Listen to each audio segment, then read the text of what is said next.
Bulldozer justice system मुख्यमंत्री योगी आदित्यनाथ की सरकार वाले उत्तर प्रदेश से शुरू हुआ, लेकिन देखते ही देखते इसने पूरे देश में अपने पैर पसार लिए। यूपी के अलावा दिल्ली, गुजरात, मध्य प्रदेश, असम और हरियाणा में भी कथित बुलडोजर न्याय देखने को मिला, जहां किसी विरोध प्रदर्शन या सांप्रदायिक हिंसा के बाद आरोपी के घर पर बुलडोजर चला दिया गया। समय समय पर यह बात भी उठी कि प्रशासन मुसलमानों को चुप करने के लिए, उन्हें दबाने के लिए या परेशान करने के लिए इस कथित बुलडोजर न्याय का इस्तेमाल कर रहा है। अब अंतर्राष्ट्रीय मानवाधिकार संगठन एमनेस्टी इंटरनेशनल ने भी इस बात की तस्दीक की है। एमनेस्टी ने बीते बुधवार 2 रिपोर्ट्स प्रकाशित की। पहली, if you speak up your house will be demolished, और दूसरी, अनअर्थिंग अकाउंटेबिलिटी। पहली रिपोर्ट की बात करें तो इसमें मुसलमानों के खिलाफ किए गए बुलडोजर अन्याय पर रोशनी डाली गई है। इस रिपोर्ट के लिए एमनेस्टी ने अप्रैल से जून 2022 के बीच यूपी, दिल्ली, असम, गुजरात और मध्य प्रदेश में 128 बुलडोजर कार्रवाइयों की पड़ताल की। रिपोर्ट के अनुसार वरिष्ठ राजनेताओं और सरकारी अधिकारियों द्वारा उकसाई गई इन कार्रवाइयों से सिर्फ 3 महीने में 617 लोग प्रभावित हुए। सबसे पहले जानते हैं कि इस रिपोर्ट में क्या लिखा है।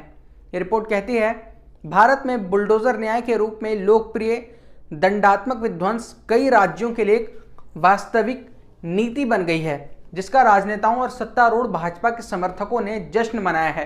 ये विध्वंस अक्सर कथित अतिक्रमण को दूर करने के लिए बनाए गए कानूनों को लागू करने की आड़ में किया जाता है। हालांकि ये रिपोर्ट दर्शाती है कि भारतीय राष्ट्रीय और राज्य सरकारों ने विध्वंस यानी बुलडोजर का इस्तेमाल सांप्रदायिक हिंसा और विरोध प्रदर्शनों की घटनाओं के बाद हाशिए पर मौजूद समूहों, खासकर मुसलमानों के खिलाफ मनमाने ढंग से किया है। प्रशासन कई बार दलील देता है कि बुलडोजर का इस्तेमाल गैर कानूनी रूप से बनाई गई इमारतों को गिराने के लिए किया जाता है, लेकिन ये रिपोर्ट उस पर भी बात करती है। रिपोर्ट बताती है, राज्य निर्माणों को अतिक्रमण कहकर अवैध रूप से बनी दुकानों के बाहर व्यवसाय चलाने वालों या उचित अनुमति के बिना बनाए गए घरों में रहने वाले लोगों के खिलाफ नियमित कार्रवाई के रूप में इन विध्वंसों को उचित ठहराता है, सही ठहराता है। हालांकि ये भारत की सच्चाई के एकदम उलट है, जहां भवन निर्माण कानूनों का कार्यान्वयन कमियों से भरा हुआ है। इसकी वजह से बहुत सारी इमारतें अपेक्षित अनुमति के बिना बन रही हैं। 2017 में राजधानी क्षेत्र में अवैध निर्माणों का दस्तावेजीकरण करने के लिए दिल्ली उच्च न्यायालय ने एक पैनल का गठन किया था, जिसकी रिपोर्ट में पाया गया था कि 90% इमारतों में मौजूदा नियमों का किसी न किसी तरह से उल्लंघन होता है। यानी ये रिपोर्ट साफ करती है कि भारत में ज़्यादातर इमारतें अवैध तरीके से ही बनाई जाती हैं, या यूँ कहें कि सरकार से वो परमिशंस हासिल नहीं करती जो परमिशंस हासिल करना ज़रूरी है। इस रिपोर्ट में प्रमुख रूप से 5 हिंसाओं का जिक्र किया गया है। पहली, मध्य प्रदेश के खरगांव में हुई हिंसा। दूसरी, गुजरात के हिम्मतनगर और खंबत में हुई हिंसा। तीसरी, दिल्ली के जहांगीरपुरी में हुई हिंसा। और चौथी, उत्तर प्रदेश के प्रयागराज में हुई हिंसा। इन सभी हिंसाओं और उसके बाद की प्रशासनिक कार्रवाई में एक समानता देखी गई। एमनेस्टी ने अपनी पड़ताल में पाया कि इन हिंसाओं के बाद प्रशासन का बुलडोजर कथित अवैध इमारतों को गिराने के लिए मौके पर पहुंच जाता है।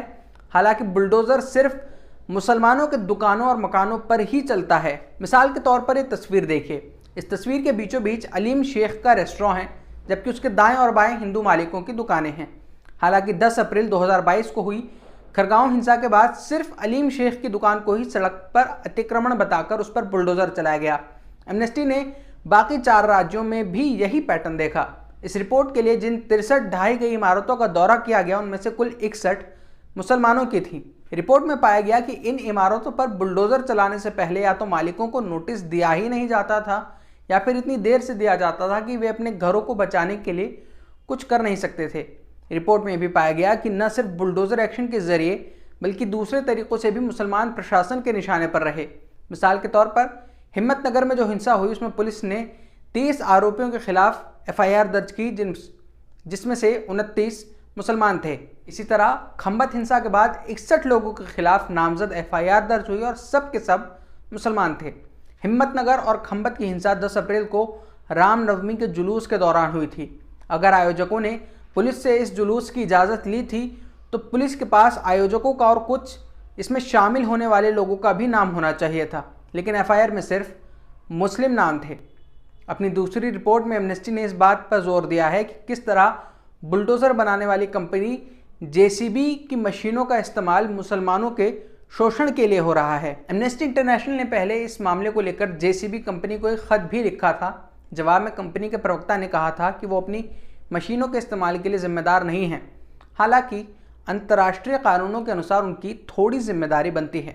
व्यापार और मानवाधिकारों पर संयुक्त राष्ट्र के मार्गदर्शक सिद्धांतों के अनुसार जेसीबी की जिम्मेदारी है कि वो अपनी मशीनों से होने वाले मानवाधिकारों के हनन को पहचाने, उनको रोकने और कम करने के लिए सही कदम उठाए। एमनेस्टी इंटरनेशनल की महासचिव एग्नेस कैलामार्ट का कहना है कि अंतर्राष्ट्रीय मानकों के तहत जेसीबी ये पता लगाने के लिए जिम्मेदार है कि तीसरी पार्टी के खरीदार उसके उपकरणों के साथ क्या कर रहे हैं। कंपनी को नजरें फेरना बंद कर देना चाहिए, क्योंकि जेसीबी मशीनों का इस्तेमाल मुस्लिम समुदाय को निशाना बनाने और उन्हें दंड देने के लिए किया जा रहा है। इस दौरान लोग बुलडोजरों के ऊपर से मुस्लिम विरोधी नारे लगा रहे हैं। जेसीबी अपनी जिम्मेदारी से बच नहीं सकती, जबकि इसकी मशीनों का इस्तेमाल बार बार मानवाधिकारों का हनन करने के लिए किया जा रहा है।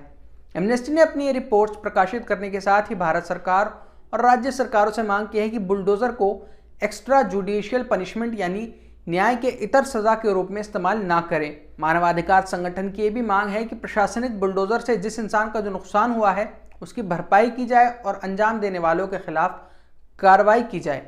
एमनेस्टी की इन मांगों पर आपकी क्या राय है, हमें कमेंट्स में बताइए। मेरी तरफ से फिलहाल इतना ही। आप देखते रहिए वतन समाचार।